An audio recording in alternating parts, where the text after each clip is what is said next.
So, what is the main Passover message this year? Well, the Hebrew word for Egypt, Mitzrayim, is the same root as narrow straits. So the question is, what narrow straits have Jews been liberated from this year? What's clearly the anti-Semitism of the Biden-Harris administration. And let me give you many illustrations.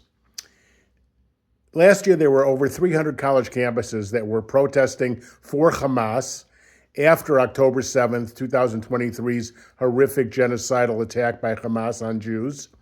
And Biden said they had a point, those protesters. He said that at the Democratic National Convention. Harris said she empathized with them. She boycotted Netanyahu's speech to Congress and then told him to his face that Israel is purposely committing famine in Gaza, which is a lie. She told students at George Mason that she affirmed the idea that Israel was deliberately causing genocide in Gaza, a lie. They appointed many anti-Israel people to their administration. She told a group of DNC delegates she was considering a full arms embargo. She demanded that Israel not go into Rafah in Gaza, which they needed to do to fight Hamas, because she, quote, studied the maps, that moron. It was deliberately an anti-Semitic group. And just look at the fact that as soon as Trump took over, those protests stopped, except at Colombia, which, because of Trump, arrested 100 people. And Trump now fined them $400 million withdrawal in federal aid. And Colombia is now quashing protests that are violent.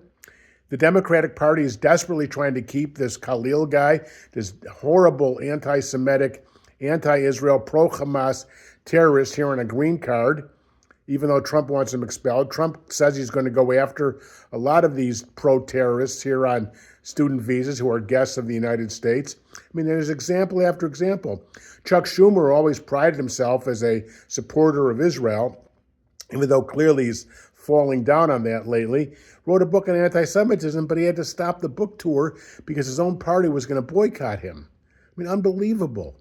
You've got huge numbers of Congress from the Democratic Party not willing to sign on to bills against anti-Semitism. And you've got all these Democratic senators, including Jewish ones, led by Bernie Sanders, wanting a full arms embargo against Israel. There's example after example of how the Democratic Party has turned their back on Jews. The majority of Democrats now support the Palestinian terrorists against Israel. And this is just a horrible situation. And so this Passover, we've got to thank God that we've been liberated from this tyranny of the Democratic anti-Semitism and now have hope. The only solution to anti-Semitism in the United States is to vote Republican.